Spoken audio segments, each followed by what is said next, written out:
What is the secret to a happy Jewish home?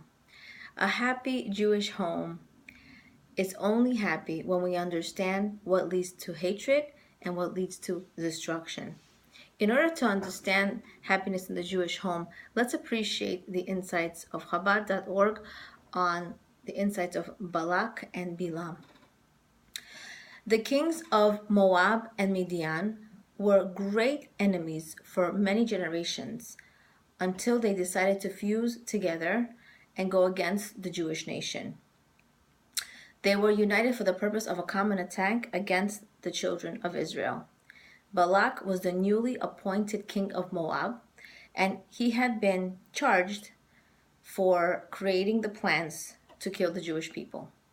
Thinking about the surprising victories of how the Jewish people were outnumbered by both the people in Moab and Midian, Balak came to a conclusion that these victories had to do with some sort of magic. The Jewish people couldn't possibly win. They were definitely outnumbered by the troops, and their victories had to do with some sort of spell, some sort of magic, and he was going to create an even bigger spell to exterminate the Jewish people.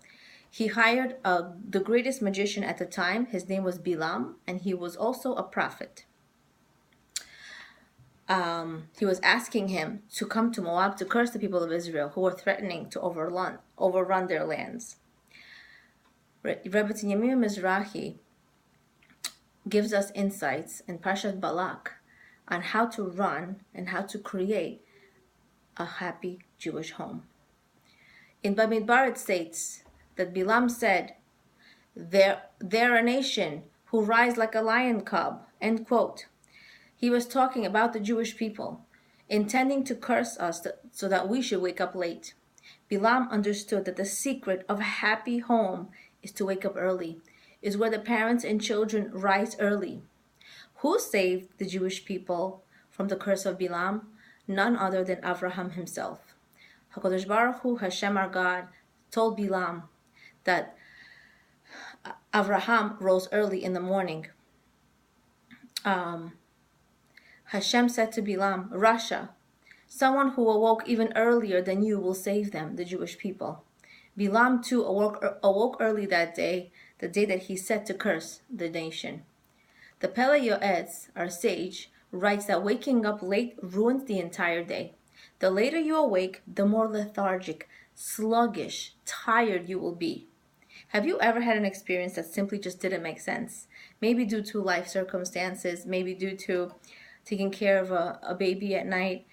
You didn't get much sleep, and yet in the morning you woke up with this amazing surge of energy, and you didn't know where it came from. It all comes from nothing other than your desire to take on the day, to have a bounce in your step. The Gemara tells us that Hashem is angry at his world for a fraction of a second every day. Bilam knew when that very fraction was, and that's when he planned to curse the nation. The Gemara says that this short time that Hashem is angry happens within the first 3 hours after dawn, when we wake up early and we wake up with enthusiasm, exclaiming, Modeh ani, I admit I am alive. I admit that I have life. Thank you, Hashem. This positive act can prevent negative powers. If a Jewish woman wants her home to be a happy place, she must do 2 things. Number 1, she must wake up early. And number 2, start off her day with love. Now, how do we start off our day with love? Rabbeinu Yonah advises us to tear out the hatred from your heart every morning. Rav Yatel Levenstein explains Rabbeinu Yonah's words by stating that naturally within a person there lies a hatred towards the new day and toward everything around you. So if you naturally wake up with a negative feeling, understand that this is your nature, and you can, of course, overcome your nature. It's natural and human for you to wake up in the morning and see the gray clouds in the sky, to look at the world from a negative perspective. Perhaps a person is saying to themselves, yet I have to feed my family again. I don't know what the day will bring. I wish I could get more sleep. How many times have you gotten more than enough sleep and felt even more tired than ever? This is This may happen to us or other people. Hashem is the one who runs our day, and we are the ones who create our will to do Hashem's will. Although it is natural to have a negative vibe when we wake up in the morning, it is our choice to accept a new day with gratitude for this gift, to feel privileged that Hashem believes in you, to invest in yourself and capture this day into being a meaningful and purposeful one. How can you accomplish this task? Only through love. Our sages teach us that when you wake up and expect everything to go your way, you won't love anyone or anything because the reality of life will always upset you and surprise you. Why?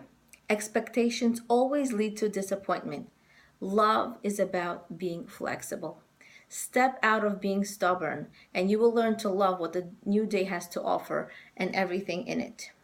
So whether you rise early or sleep till the late morning, we can all grow from this profound insight. If we wake up late, then we can work on waking up early with a positive perspective and appreciation for being granted a brand new day.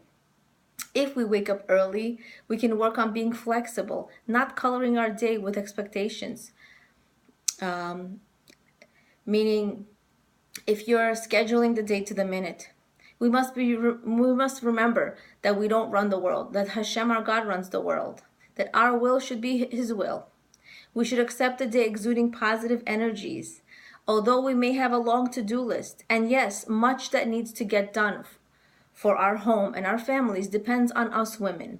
Let's remember to set a positive tone in the home so that our family members don't wish to be far, far away from us. Remember, it's not how much you do, it's how you do it. What if everyone sleeps late and you want to change this in your home for everyone to rise early to create this new pattern? Start by doing it yourself. Rise early. The woman is a foundation of the home. You set the aroma, the rest of the family may follow suit or be affected by your delicious character of calmness. May we be blessed to start off our day serving Hashem with gratitude, understanding that we are working hard to go above and beyond our nature, to have Hashem's beautiful, positive blessings shower upon us and the world. Leah Abramov, Being and Becoming.